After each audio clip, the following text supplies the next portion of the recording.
Thank you for tuning in, everyone. I'm Geneviève. As promised, this year, I will be sharing with all of you essential keys to survive and thrive through adversity, reconquer your truth, your life, your strength and your power after trauma and abuse. Our focus will be on education, inspiration, and action for transformation and empowerment. So today, let's start at the beginning, shall we? Where it all began in childhood. And let's dive directly into the scientific research, which demonstrates why there is no such thing as simply getting over childhood trauma. In the mid-90s, the CDC and Kaiser Permanente discovered that exposure to what they called adverse childhood experiences dramatically changes the architecture, structure, and functioning of our brain and has lasting neurological consequences on the brain development, our immune system, our hormonal system, and even the epigenetic regulation of our very DNA, in modifying which genetic programs are activated and which are deactivated. Conducted by Dr. Robert Onda with the CDC and Dr. Vincent Fellitti with Kaiser, the research they call the Adverse Childhood Experiences Study, or ACEs, demonstrated that exposure to childhood trauma dramatically increases the risk for 7 out of 10 of the leading causes of death on the planet. And what they call childhood adversity, obviously, is mental, emotional, or physical abuse or neglect, mental, emotional, physical abandonment, parent separation or divorce, sexual abuse, obviously, and even growing up with parents who exhibit behaviors that are in line with mental dysfunctioning or mental instability. Repeat exposure triples our risk for ischemic heart disease, the number one killer on the planet, lung cancer, hepatitis, COPD, chronic obstructive pulmonary disease. And someone who experienced 4 or more types of adverse childhood experiences is 4.5 times more likely to develop chronic depression or anxiety, 12 times more likely to develop suicidality, in other words, take their own lives, and has overall a 20-year loss in life expectancy. So the reason why repeat exposure to toxic stress changes our physiology has to do with the hypothalamic pituitary adrenal axis. And that is basically our central nervous system stress response, which governs our fight or flight reaction. When we're faced with a life threat, our brain responds with an immediate chain of command. The hypothalamus sends a signal to the pituitary, which sends a signal to the adrenal gland, which launches the release of stress hormones, adrenaline, cortisol. So what happens next is our heart pounds, our pupils dilate, our airway expands, and everything else internally squeezes together. And that allows us to be ready to fight or run for our life. And that is perfect when we're faced with immediate danger.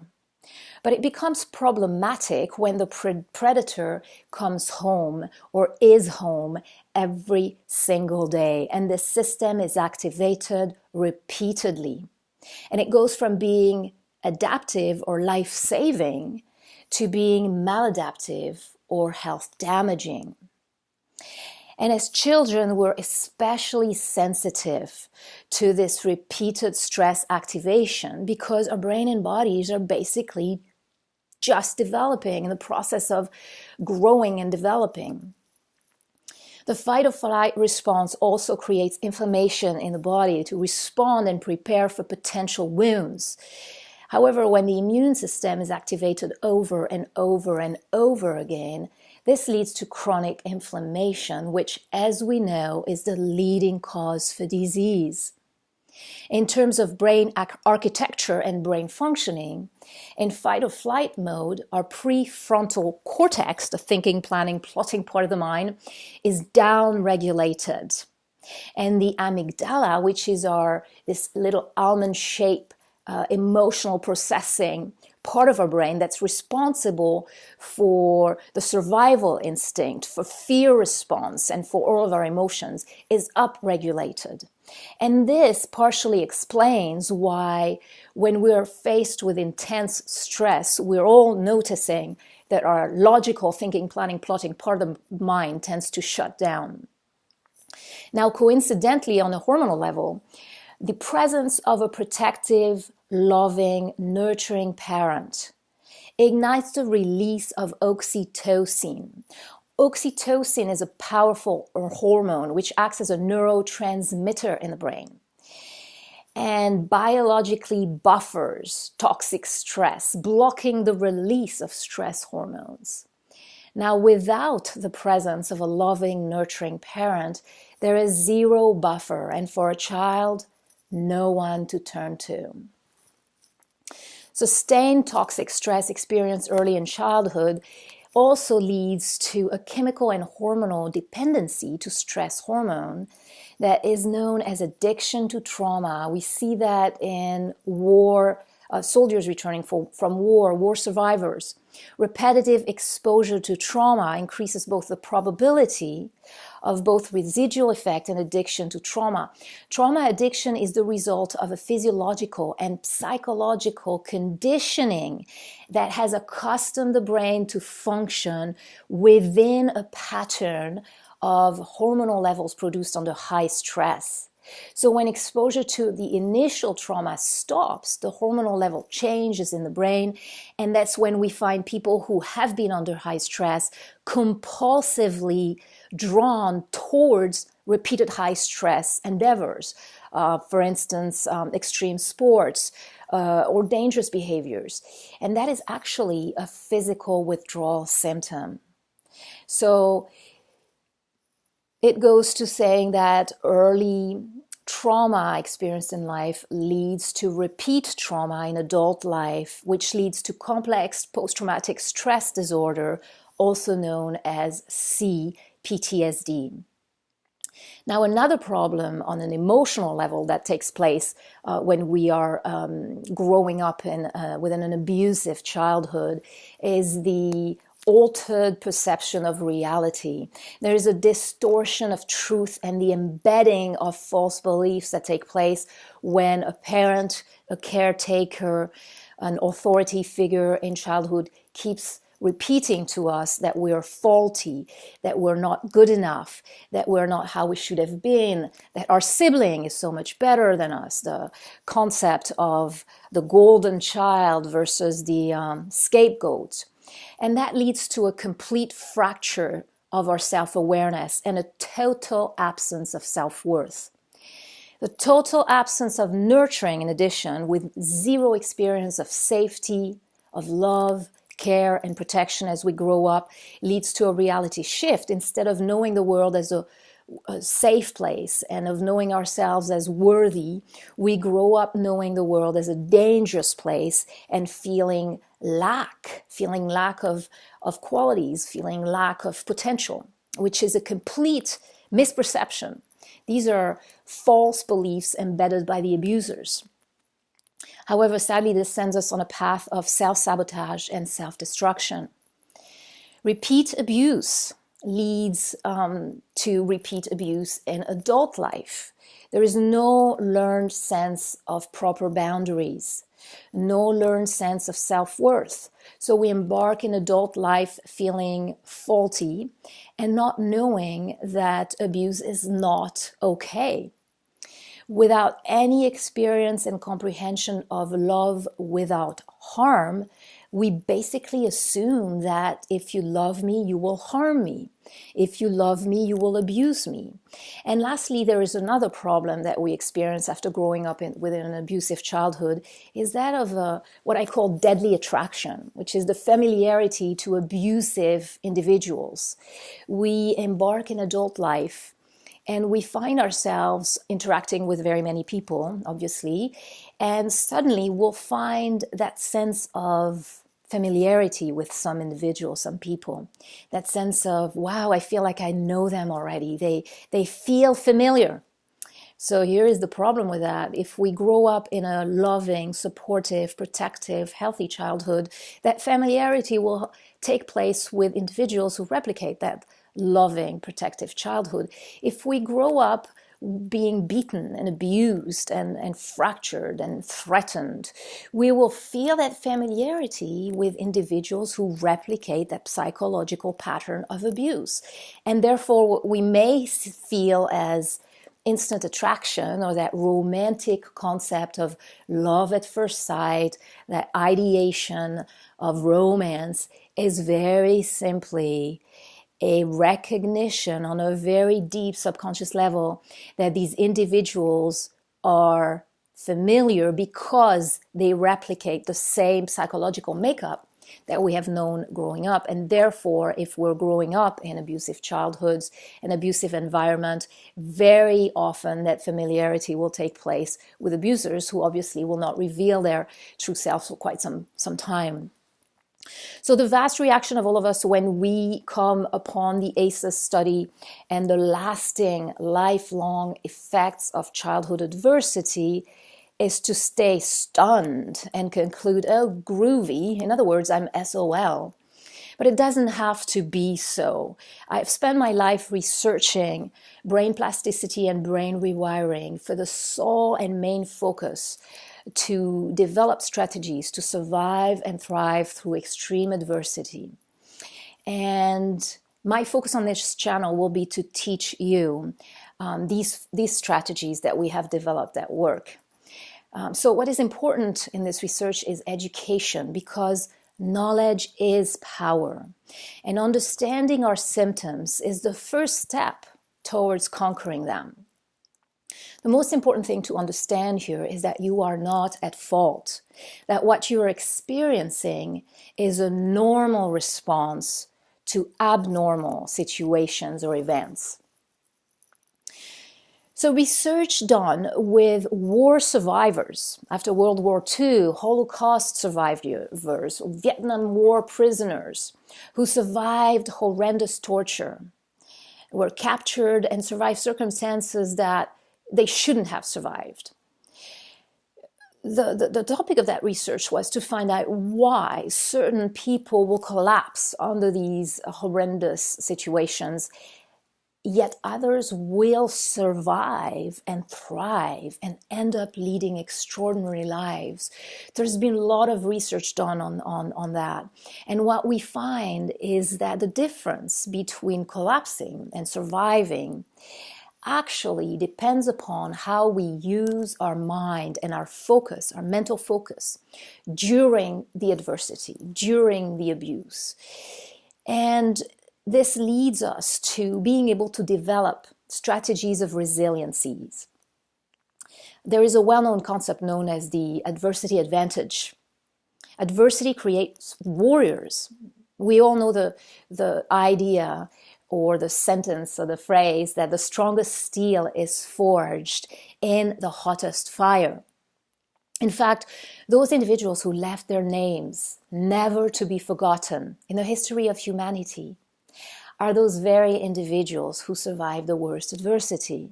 So what does that tell us? That tells us, well, you know, when you think about those who are given everything on a silver platter and never had to experience any struggles, think about those you know in that specific category.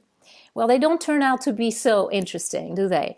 There's a very shallow perspective in philosophy and depth. I mean, no depth, basically.